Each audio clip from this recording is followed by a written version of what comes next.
to obtain 480 volts 3-phase power from a 240 volts 3-phase supply with a 208 volt neutral, you can utilize an isolating transformer, also known as an isolation transformer.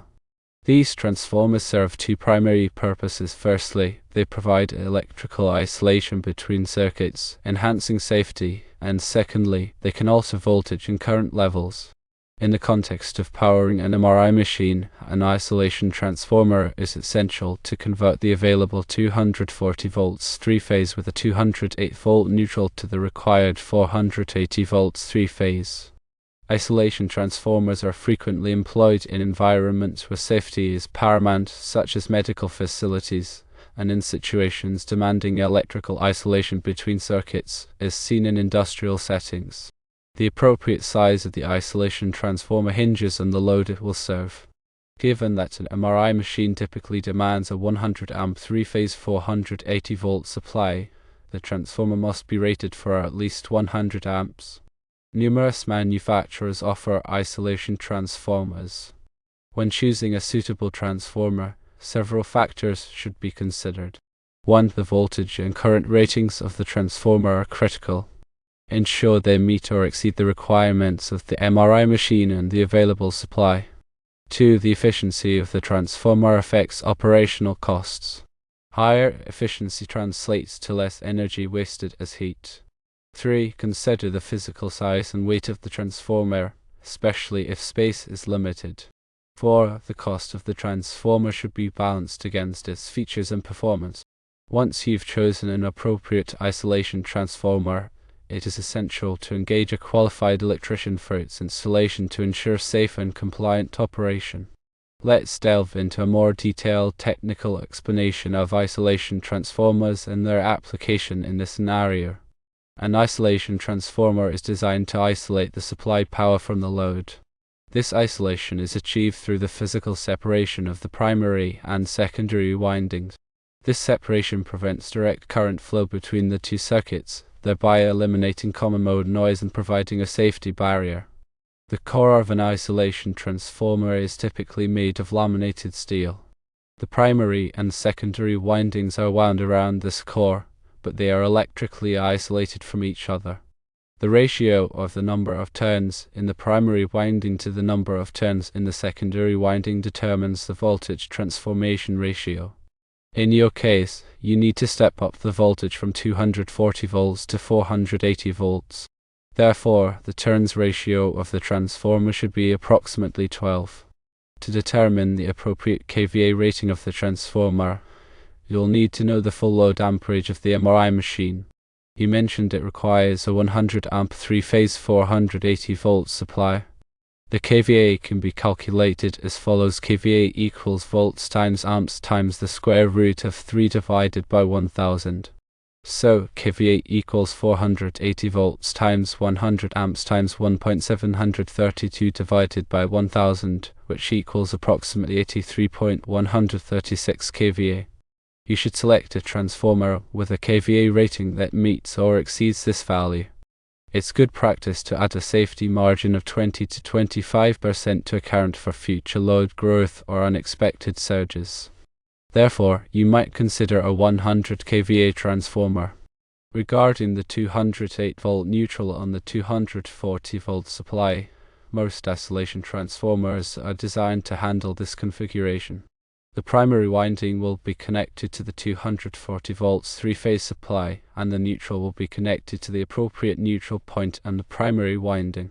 The secondary winding will provide the 480 volts 3-phase output, typically in a Y configuration, which will provide a neutral point. The transformer should be installed in a well-ventilated area to prevent overheating. The transformer should also be protected by appropriate overcurrent devices, such as fuses or circuit breakers, on both the primary and secondary sides. The size of these overcurrent devices should be determined by a qualified electrician in accordance with the National Electrical Code (NEC). The NEC contains tables, such as Table 450.3, that specify the maximum overcurrent protection for transformers. Furthermore, grounding is crucial for safety. The transformer's enclosure and the secondary neutral point should be properly grounded, in accordance with NEC Article 250. This grounding helps to minimize the risk of electric shock and provides a path for fault current to flow back to the source, allowing the overcurrent devices to trip. The selection of the transformer's impedance is also important. The impedance of a transformer affects the voltage regulation and the fault current levels. A lower impedance transformer will provide better voltage regulation but will also result in higher fault current levels. A higher impedance transformer will provide poorer voltage regulation but will result in lower fault current levels. The appropriate impedance level should be chosen based on the specific requirements of the application and the available fault current at the supply. Consider the transformer's efficiency. Transformer efficiency is the ratio of the output power to the input power, expressed as a percentage. Higher efficiency transformers will consume less energy and generate less heat. Select a transformer with a high efficiency rating to minimize operating costs and reduce the risk of overheating. Transformer manufacturers typically provide efficiency curves for their product. These curves show the efficiency of the transformer at different load levels. When selecting a transformer, choose one that is efficient at the expected load level. Also, consider the transformer's insulation class. The insulation class of a transformer indicates the maximum operating temperature of the transformer's insulation. Select a transformer with an insulation class that is appropriate for the ambient temperature in the insulation location. Common insulation classes include 105 degrees Celsius, 130 degrees Celsius, 155 degrees Celsius, 180 degrees Celsius, and 220 degrees Celsius. It's also important to consider the transformer sound level. Transformers can generate noise due to the vibration of the core and windings. If the transformer is to be installed in a noise-sensitive area, select a transformer with a low sound level rating. Transformer manufacturers typically provide sound level ratings for their product. The sound level is typically measured in decibels, dBA, at a specified distance from the transformer. In addition, think about the transformer's enclosure type. The enclosure type of a transformer indicates the level of protection that the enclosure provides against environmental factors such as dust, moisture, and corrosion. Select an enclosure type that is appropriate for the installation environment. Common enclosure types include NEMA 1, NEMA 3R, NEMA 4, and NEMA 4X. NEMA 1 enclosures are intended for indoor use and provide protection against contact with live parts. NEMA 3R enclosures are intended for outdoor use and provide protection against rain, sleet, and snow. NEMA 4 enclosures are intended for indoor or outdoor use and provide protection against splashing water and hose-directed water. NEMA 4X enclosures are similar to NEMA 4 enclosures but provide additional protection against corrosion. Regarding the installation of the transformer, ensure that the transformer is installed in accordance with the manufacturer's instructions and all applicable codes and standards. The transformer should be mounted on a solid, level surface and should be properly secured to prevent movement. The transformer should be installed in a well-ventilated area to prevent overheating. The transformer should be protected from physical damage. The connections to the transformer should be made by a qualified electrician using appropriately sized conductors and connectors. All connections should be tight and secure. The transformer should be properly grounded in accordance with NEC Article 250. The transformer should be inspected and tested before being put into service. The inspection should include a visual inspection of the transformer for any signs of damage, a check of all connections to ensure that they are tight and secure, and a measurement of the transformer's insulation resistance to ensure that the insulation is in good condition.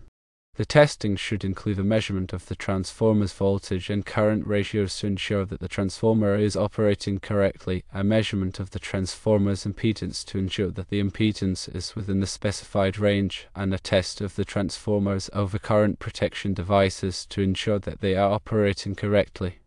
After the transformer has been installed and tested, it should be periodically inspected and maintained to ensure that it continues to operate safely and reliably. The inspection should include a visual inspection of the transformer for any signs of damage, a check of all connections to ensure that they are tight and secure, and a measurement of the transformer's insulation resistance to ensure that the insulation is in good condition. The maintenance should include cleaning the transformer to remove any dust or dirt, tightening any loose connections, and replacing any worn or damaged parts. A qualified electrician should perform the inspection and maintenance. In summary, to successfully power an MRI machine with a 480 volts 3-phase supply derived from a 240 volts 3-phase source with a 208 volt neutral, selecting the appropriate isolation transformer is crucial. Consider the voltage and current ratings, efficiency, size, weight, and cost. Ensure a qualified electrician handles the installation, adhering to all NEC guidelines, including proper grounding and overcurrent protection. Regular inspection and maintenance are vital for the transformer's continued safe and reliable operation. Understanding these technical aspects will ensure a successful and safe installation for powering the MRI machine.